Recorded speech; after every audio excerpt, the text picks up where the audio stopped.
Hi everyone, and welcome to week 3 of Political Theory and its Applications. Last week we looked at the work of Thomas Hobbes as the first of the 3 main social contract theorists that we will be looking at. And if we recall from last week, Hobbes argues that human beings are selfish, driven by passion. In the state of nature, we will see a war of all against all. And because of our nature, a strong central government is necessary in order to keep us in line and to protect us from one another. John Locke will be the second major social contract theorist that we'll be looking at. And I think Locke's work will be more familiar to you as he had a significant influence over the American revolutionaries and many of the founding fathers. If you look at the Declaration of Independence, for instance, it is a very Lockean document, really drawing directly from Locke's theories in asserting the right of the colonies to rebel against the British Crown. Locke himself was writing in a very different time than Thomas Hobbes. We began to see the consolidation of the constitutional monarchy. The second treatise on government is published at around the time of the Glorious Revolution. So the chaos of the English Civil War is in the past, and the modern constitutional monarchy with set boundaries on the power of the monarchy and parliament are being established. Locke is also a theorist of the rising middle class. He is an early theorist of the capitalist economic system, and his theory of property will be key in the later development of capitalist economic theory and sort of capitalist political theory as well. If you look at Locke's first treatise on government, what we see is a point-by-point refutation of one of Thomas Hobbes' students, Robert Filmer. And so the second treatise will in many ways be about presenting a counter-argument to the work of Thomas Hobbes. And in doing so, Locke will establish himself as one of the founders of the classical liberal tradition in democratic theory. Now, Locke's vision of human nature is very different from Hobbes. First and foremost, Locke believes that human beings are governed primarily by reason, so they are rational, self-interested beings. As a result, the state of nature is a much more peaceful place. We more or less get along with one another. We have and develop small communities, sort of village life. We are able to engage in the accumulation of property, and so life in the state of nature is much more comfortable than it is in Thomas Hobbes' world. Locke will argue that the state of nature is not a war of all against all. The primary characteristic of the state of nature is simply that there is no common authority. There is no authority above the individual. This does not mean for Locke that we are constantly at war with one another.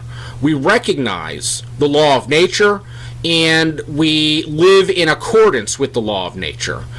The law of nature for Locke is very similar to that of Thomas Hobbes. The first primary goal is self-preservation, and the secondary goal is to do no harm to others. If we remember from Thomas Hobbes, we can't live that way in the state of nature because we are constantly under threat. Self-preservation takes precedence over the idea of doing no harm to others. This is not true in John Locke's world. Self-preservation and doing no harm to others go hand in hand. And so for Locke, we are living in a relatively peaceful world.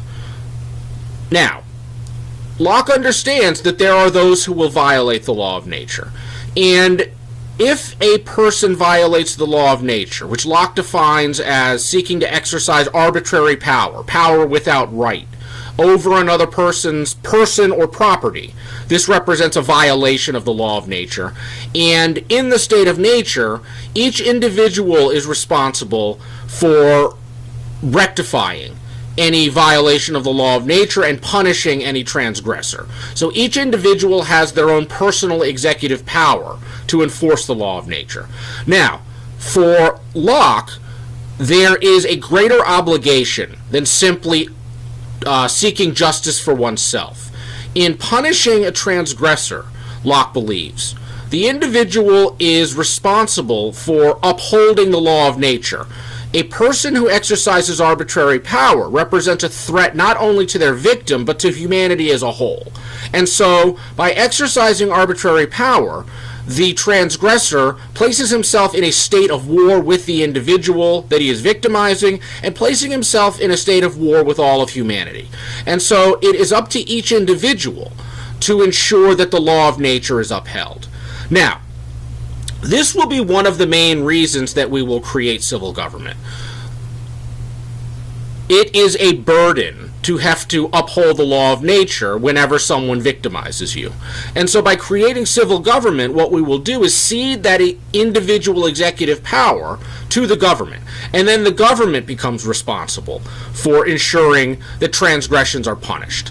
When Locke talks about the creation of the social contract, he talks about the idea that what we are doing is relieving ourselves of the inconveniences of the state of nature.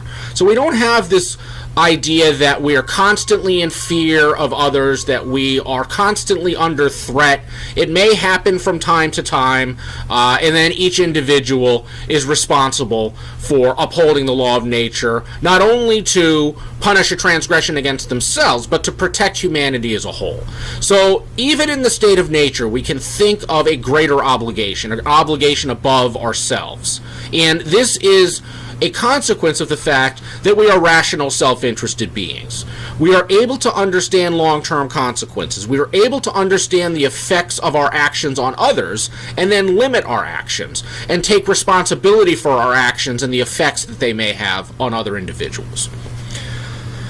Another reason for creating civil government is that we may find ourselves guided by our passions rather than reason when we seek to punish a transgressor. This is a dangerous situation because basically we may mete out a disproportionate punishment to the crime that has been committed. And so we can be motivated by vengeance rather than justice. And this is a danger to the individual. So creating civil government and creating a sort of standard set of laws executed by an impartial authority ensures that our passions are not overwhelming our reason, and that we are able to continue to exercise self-control. Now, Locke will outline two important rights that we have in the state of nature. The first is the right to liberty, and Locke will define liberty in a different way than Hobbes, and it is a definition of liberty that I think we are more familiar with. Liberty for Locke is the freedom to dispose of ourselves and others, ourselves and our property in accordance with the law of nature as we see fit. So there will be limits to what we can do. We cannot sell ourselves into slavery, for instance. We cannot commit actions that may cause harm to others. But beyond that, we have a liberty in ourselves. We have a liberty where we are able to choose how we live our life. So this will be the first important right that he will establish. He will also define liberty as a freedom from arbitrary power. So the Hobbesian social contract, with the sort of absolute power granted to the sovereign, is an illegitimate contract in Locke's mind. No individual could consent to such a contract, and fear is not a valid foundation for contract. We must freely and voluntarily create civil government and consent to ceding our executive power. So this will set up limitations on government, which will be very important for Locke and the later classical liberal tradition. The other major right that Locke will establish, and I think this is central to his work, is the right to property. Property comes from the fact that we first own property in ourselves, in our own body, and each of us are capable of labor. Labor is the source of property, and when Locke talks about the idea of property, he talks about the idea of the individual mixing his labor with the natural world. So if we find a field and we till it and plant crops there, because we have mixed our labor with the natural world and with natural resources, that piece of the natural world becomes ours, and it becomes exclusively ours. And no other individual has the right to take the fruits of our labor. So property is very much tied to the self, to liberty, and to reason.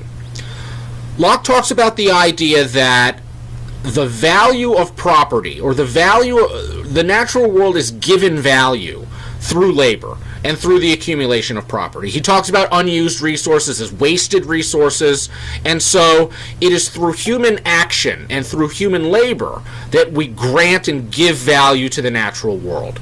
So Locke will write, and I'm paraphrasing, that God has given the world to humanity in common, but he could not expect that it would go unworked or unused.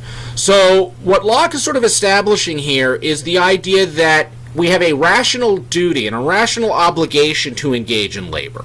It is really the purpose of our lives. And so property becomes something that we have in the state of nature. And this will be very important as he defines the scope of government. Now, as I mentioned before, even though the state of nature is a relatively peaceful place, we still contract to form government, to alleviate ourselves of the burden of upholding the law of nature.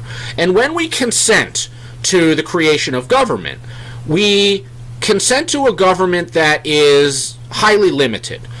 Locke will even argue that the government should be minimal. He compares the civil government to a sheriff, rather than the awe-inspiring Leviathan that Locke envisions. And so, through consent and through contract, we create government. Now, the contract here will look very different as well. Unlike in Hobbes's world, where we contract with the sovereign to preserve ourselves from others, in the Lockean social contract, we are first contracting with our neighbors, with other beings. We share a common interest in the preservation of liberty and property, and so when we create government, we create limitations on that government. Another major distinction is that the government is bound by the social contract itself. So there is a set of mutual obligations. In return for handing over our executive power to government, government agrees to limit itself and to refrain from exercising arbitrary power over our lives and over our property. Basically, we are carrying with us our right to property and our right to liberty from the state of nature. So these rights pre-exist government. And so here we could talk about the idea of inalienable rights. The government has no right to infringe on our liberty or property without our consent. And so what this will set up is a representative democratic form of government. Because for Locke, citizens are actively consenting in the actions of government. It's not a consent once and then sort of give everything over to the government as we see in Hobbes's world. There is an ongoing consent through the democratic process. Locke will make an important contribution to democratic theory, where he argues that majority rule is the only valid form of providing this active consent. So, for instance, taxation is permissible, but only when those being taxed are represented in a democratic process. We obviously have to ensure that government can function in order to protect our lives and protect our property, and so some level of taxation is permissible so long as we agree to it through the representative democratic process. This, of course, was the rallying cry of the American Revolution: no taxation without representation. The British colonists were denied representation in Parliament, and so were essentially the victims of the arbitrary power of the British Crown. Another important element that Locke introduces is the idea of the right to rebel. This was a very controversial theory at the time, and many of his critics argued that what this would set up is sort of constant turmoil, constant rebellion, that the people would rise up every time a government did something that they didn't like. And Locke will answer to this that this is not true. The representative democratic process is the avenue for ensuring that the government remains in check. The right to rebel is a last resort. It is a avenue that can be taken when the government has become out of control and is sort of constantly exercising arbitrary power over the lives and property of its citizens. Within a democratic process, however, the government should not get out of control in this manner.